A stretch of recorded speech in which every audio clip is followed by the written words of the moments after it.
Hi, I wanted to talk to you about moats, and not the medieval kind that you put around a castle, but that is the metaphor.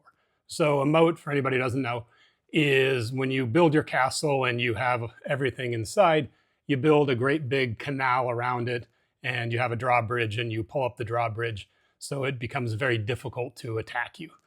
Your enemy has to figure out some way to cross water, and I guess if you're wearing a bunch of heavy metal on horses, it's not such a good idea. The moats I want to talk about is an investment term, and it's a very important investment term. So if you were sitting down today with a group of venture capitalists and you were pitching your great idea, one of the things they're going to ask you is, what is your moat? And what they mean by that is, let's say your idea succeeds and you create something super cool that many people love and everybody wants your product. But it turns out it's really, really easy to make your product. Like, it's a great idea and maybe nobody's thought about it, but once you created it, it's really simple to replicate. And the reason I wanted to really talk about this is the AI world right now, this is probably the most important question as to the future of AI and who is the person who controls your AI, the AIs that you're going to be using, your personal AI. As I've talked about in other videos, the AI for you, and I believe that everybody's going to have their own AI, is going to be the most really personal experience you will ever have. At the level of intimacy it will have, it will be yours, and it will control a lot of how you interact with the physical and the digital world. So the way moats go is a few different ways. There are technological moats. That means you create a technology that is simply so sophisticated that for somebody else to be able to create that technology would be an enormous effort. And probably the most famous moat in the world right now is Nvidia. Those are the guys who originally made the graphic cards to play video games. And they invented a level of computing that when AI started needing computational power, these GPUs, graphic processing units, became the core technology. And so they started manufacturing them on a massive scale. And because they were already very successful in the video game industry, they had production up and they started building more and more sophisticated chips. And that gave them a moat because in order to catch up in the manufacturing side would be incredibly difficult. It would be untold billions of dollars, and they're moving so quickly that you're probably not going to get revenue in time to catch them. Fun fact is that there is a company nobody's heard about. It's a Dutch company that is the company that makes the machines that makes the GPUs. And that is a physical process of like firing molten materials and then using a laser to engrave them in the most sophisticated way. It's the most advanced manufacturing process in the world. And that one company is the only company who makes the machines that make the GPUs. So the two levels of the moat is their ability to replicate that is done nowhere in the world. So first of all, you'd have to get the machine to make the machine. And the relationship that they have with Nvidia is such that unless Nvidia was willing to have somebody else come in and make a better deal for them. So that's a moat. A moat is technological. The second kind of moat is you go fast to market. So we have what is called network effects. And network effects is when a bunch of friends hopped onto a social media network, you want to be where your friends are. So as soon as everybody is there, you end up getting capture by being first and being fastest. So the famous one for this is Meta is completely based upon the network effects. You don't want to leave Instagram, Facebook, any other WhatsApp, because all of your friends are there and you would have to go back. So there's network effect capture that's very important. What is most interesting is in the AI space, to break down AI right now, the AI that we're going through today isn't really new. Most of the technology was developed in the 1950s. And it didn't work until we had these unbelievable moves in processing power. So there's a thing called Moore's Law, and not to get too detailed into it, but it means the computational power has doubled about every 18 months for the last 30 years, right? So it's a cumulative effect that means we now today have hundreds of thousands of times more processing power than we had in the 1950s when they made the algorithms for AI and they didn't work. We also have data. So it turns out the training needs for this data was magnitudes greater than we expected. So suddenly, fast forward to like 2021 or so, they used the same stuff. They ran it against them on faster computers, and they gave it more data, and voila, magic happened. And there's been some work on these ideas called transformers, which is some new math that they applied to this that is getting them better results.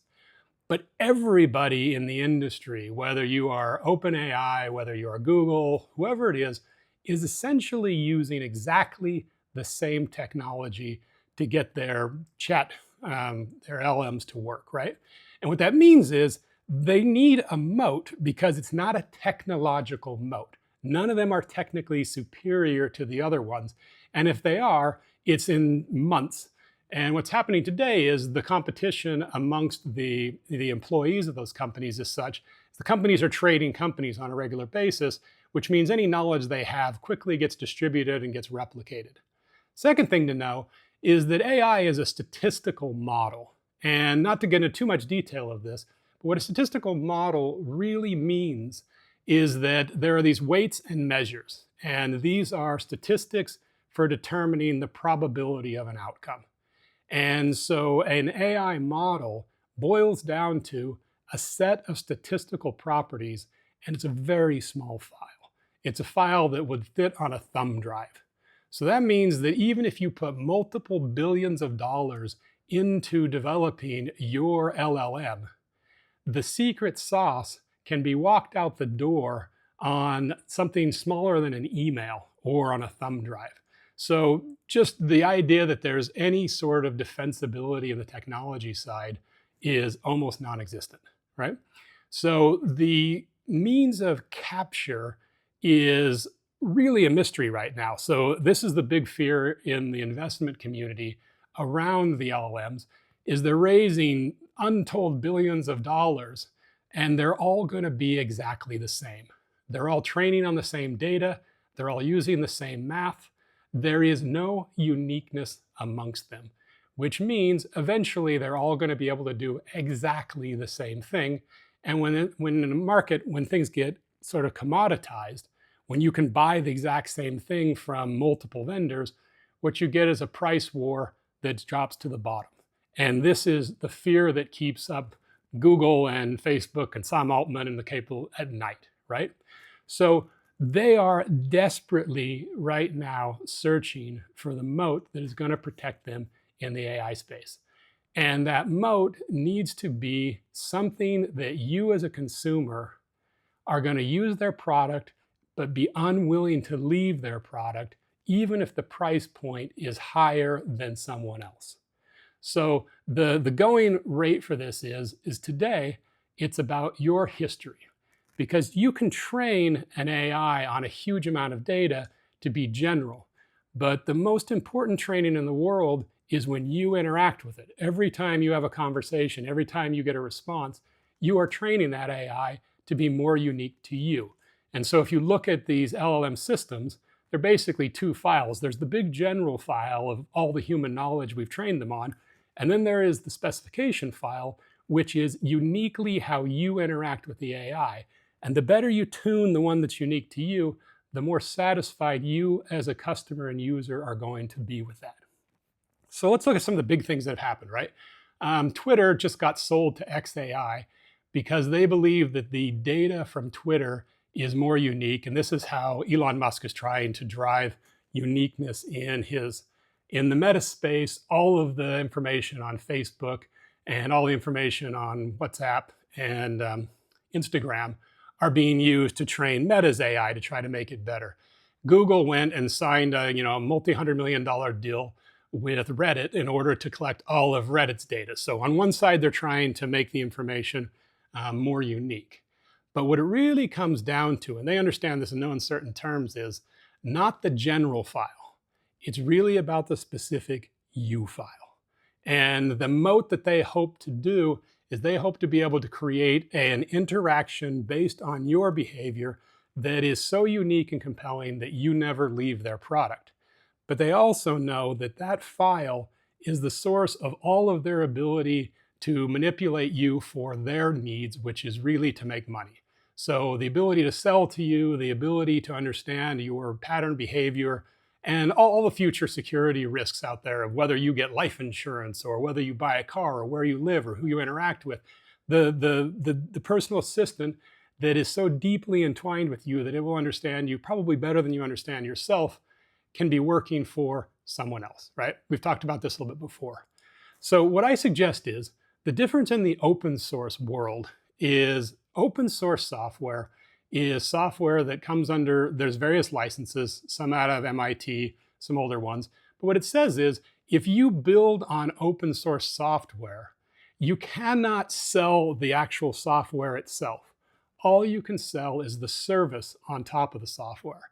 And it means that every line of code within that software has to be open, transparent, which means anybody can read it and people can then contribute to it, right?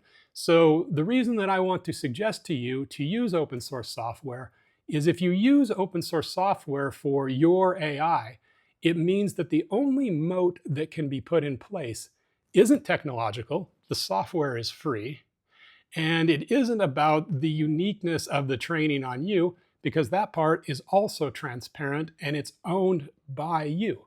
The only moat that can be built is by providing a service that is superior to everything else, because you have the ability in an open source world to take your file and leave. And there will be other people who will build off the same open source software. And they'll say, like, look, if you like our service better, you own your file, take your unique file, move it to the better service, and you get a better result, right? So this is why it is so important to understand that the software you are using is open source and not closed source or owned by a commercial entity. So I strongly recommend that you look at the open source softwares that are out there. I think the ones that are being done in the blockchain world, in the Web3 world, are really the best projects because those are not owned by individual corporations or individual users.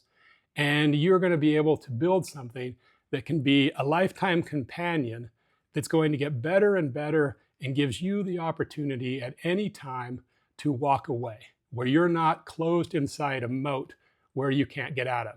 I don't know any of you out there who wouldn't walk away from some of the social networks that you're currently involved in if you could take all your friends with you and not have to put up with the continuing line of crap they frankly push down your throat. So please take some time, go out there, take a look at the open source stuff.